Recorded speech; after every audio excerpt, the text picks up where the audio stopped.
Good morning mga kasirdes. Ayan, aga-aga si Ate Macy ay ang aking...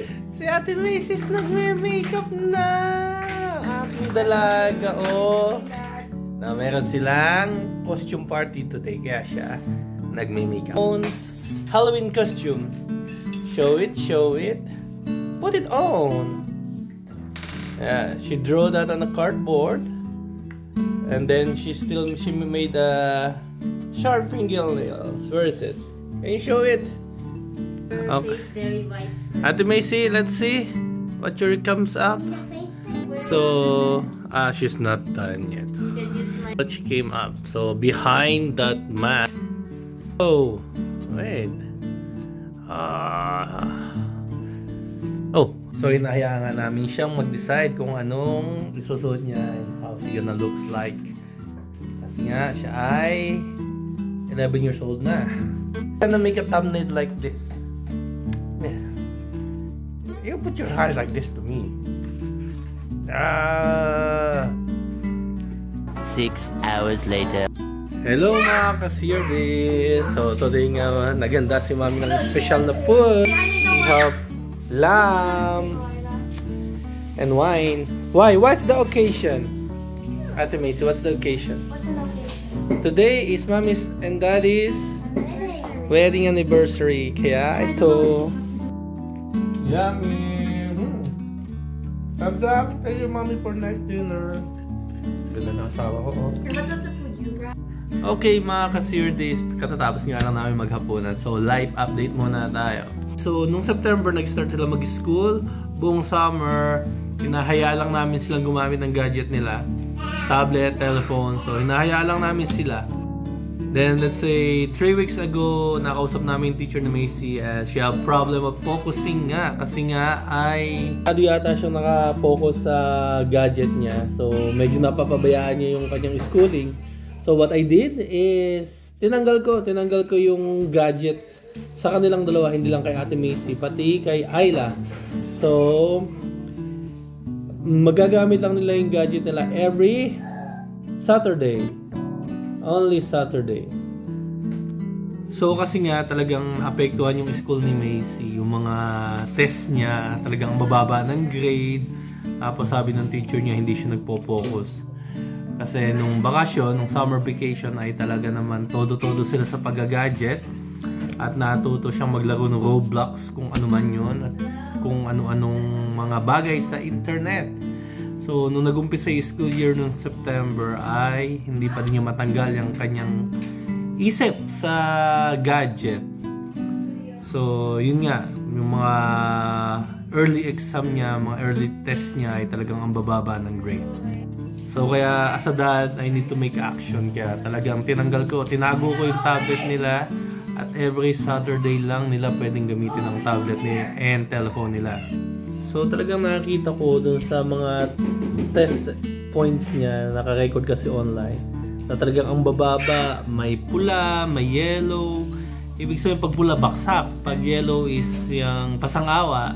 Kaya kailangan maging green noon yung mga grades niya. Talaga naman nalungkot ako kasi alam ko yun ay pagkukulang ko as magulang, na hinahayaan ko sila na gumamit ng gadget ng ganun-ganun lang. Yun nga, na-realize ko that's me being lazy on our parenting job, na ibinibigay namin yung parenting job namin sa gadget kaysa kami ang mag-focus at mag-guide sa kanila sa mga bagay na dapat nilang natututunan. So because of gadget nga, nagkaroon sila ng parang hindi pagkakasundo ng magkapatid kasi lagi sila nag-aaway because of gadget. Tapos pag wala yung gadget, irritable sila pareho, kaya oh my god, lagi sila nag-aaway, hindi sila magkasundo magkapatid. Ewan, tas na yun, hindi sila nagpo-focus sa school and ay talaga. So after that, after nung tinanggal ko yung gadget nila, of course, in the beginning, oh, it's terrible. Feeling nila napaka-unfair na hindi sila, well, especially kay Ate Macy, very unfair sa kanya na lahat ng friends niya ay nag-gadget pero siya ay hindi.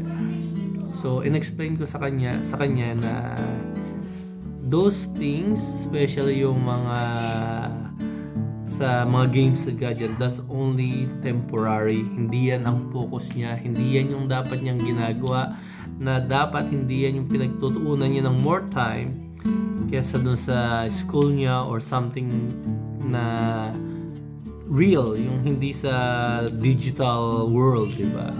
In-explain ko sa kanya yon. Kaya sabi ko sa hindi mo dapat isiping unfair sa'yo kasi because of that, pag tinanggal mo yung gadget mo, magkakaroon ka ng more time na makasama si daddy, makasama si mommy, makasama si baby Ayla, kaya sa lagi kang nasa digital world, sabi ko sa kanya, in-explain ko sa kanya.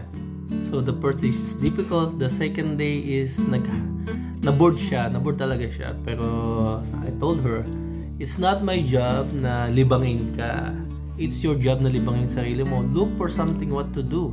Before matuto siya mag-Roblox, before siya mag-gadget, mahilig siyang mag-craft.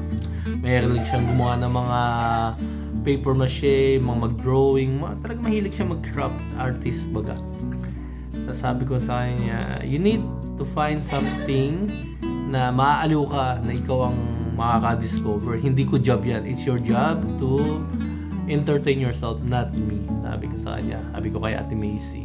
Of course, in the beginning, medyo nagre-rebel na. But after that, the third days, na-figure out niya na mahilig pala siya na pwede pala siya magbasa ng books. So, nag-start siya magbasa ng mga books. And nagkaroon siya ng interest. And then after that, napansin na niya yung kapatid niya na pwede pala siyang makipaglaro sa kapatid niya. And of course, habang naglalaro sila, magkapatid sila, nag-aaway din sila after that. But that's part of it. Sabi niya, yeah, we play and we fight. I said, it's okay. That will build your relationship. Sabi ko sa kanya, it's normal na mag-aaway kayo. Kaya lang, pag nag-aaway sila, kailangan silang mag-aayos niyan sila. Hindi pwedeng si daddy at si mommy. Pag nag-aaway sila, sila din na magkakasundo dapat ng sarili nila. So, after, nung tinanggal ko yung tablets niya, yung paggamit nila ng gadget, well, hindi ko naman totally tinanggal, na one day a week lang nila nagagamit yung gadget nila. Eto na, yung sa school niya, nagkaroon siya ng focus sa school, na naintindihan niya yung, na mas importante yung real life kaysa sa digital life. Unti-unti nang gumanda yung grades niya sa school. Talaga nagkaroon siya ng focus. And pinarealize ko sa kanya, yung test niya, pag mataas yung grade niya, it feels good. Sabi ko sa kanya, see, your teacher praise you because you did well on the school. I praise you, natuwa ako na maganda ang grades mo. Si mommy, mga tita mo, sabi ko, that all makes you feels good, better than how you feels good digitally. Kasi sa digital, okay, you feels good, but because of other people na hindi mo nakikita, or yung tao na sa real life na you feels good kasi napupuri ka nila ng mga taong mahal mo sa buhay at present sa'yo. Sabi ko sa kanya, pinarealize ko sa kanya yun. Kaya naman, talagang kinikilig-kilig pa siya, nag-blah-blah siya kasi nga sabi nung teacher niya, wow, Macy, your test is very good. What an improvement. Magwa 1 month pa lang namin tinanggal yung yung tablet So what? 3 weeks. 3 weeks pa lang namin tinanggal yung tablet sa kanya. Na hindi na siya masyadong nag-crave for tablet. Minsan, pag Saturday, makikita namin yung tablet niya na nakaput aside lang. She's reading the book or she's doing crafting, yon. So, nawala talaga yung craving niya sa digital world kasi nga, hindi ko na siya, tinanggal namin. So, hindi naging, kala niya, unfair kasi yung mga friends siya naglalaro noon. Pero pinarealize ko sa kanya na mas important na yung kung sino yung nandito ngayon, yun ang dapat niyang bigyan ng importansya kaysa sa mga digital world na after few days, few months, o kahit gano'ng katagal ka pang maglalagay, pag wala na yan, pag naka-offline na yan, wala na yan sila sa buhay niya. So, kaya yun, ang laking improvement talaga. So, parenting, sa mga parents dyan, huwag kayong matakot na tanggalin yung distraction na yan, yung ano na yan sa kanila, kasi hindi ang makakatulong sa kanya. Hindi unfair na tanggalin niya yung mga gadget na yan, yung Roblox na yan, yung YouTube na yan sa kanila. Kasi para sa kanila, it's our job to guide them kung saan talaga, kung ano yung real world. Huwag tayo maging lazy parents na ipinapasa natin ang parenting sa mga gadget. Kasi mas madali, di ba? Hindi sila magulo, hindi sila nakapokus lang sila sa bagay. Hindi natin sila kailangan alagaan, but it's our job. Actually, it's our job to take care of them. So, huwag natin iasa sa mga gadget ang ating trabaho bilang magulang. So, yan. Advice ko lang sa mga tatay na katulad ko. Tayo magpapalakad sa family natin. Tayo magli-lead. So, kailangan natin silang i-guide sa tamang direction. Kaya, huwag tayo magpasakop sa kanila. Kailangan tayo ang guide, tayo ang leader. So, kung ano yung sa palagay natin tama, kung paano sila palakihin, yun ay apply nyo. Huwag kayong maawa sa kanila, huwag kayong matakot sa kanila. Kasi talagang paano ka magli-lead kung hindi mo sila ipupush dun sa tamang direction. So, yun talaga.